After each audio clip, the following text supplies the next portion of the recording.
رسول اللہ صلی اللہ علیہ وآلہ وسلم سب لوگوں سے زیادہ جواد، سخی تھے، اور رمضان میں دوسرے اوقات کے مقابلے میں جب جبرائیل علیہ السلام آپ صلی اللہ علیہ وآلہ وسلم سے ملتے بہت ہی زیادہ جود و کرم فرماتے۔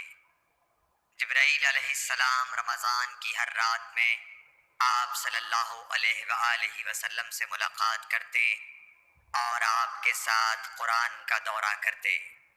غرض حضرت صلی اللہ علیہ وآلہ وسلم لوگوں کو بھلائی پہنچانے میں بارش لانے والی ہوا سے بھی زیادہ جود و کرم فرمایا کرتے تھے۔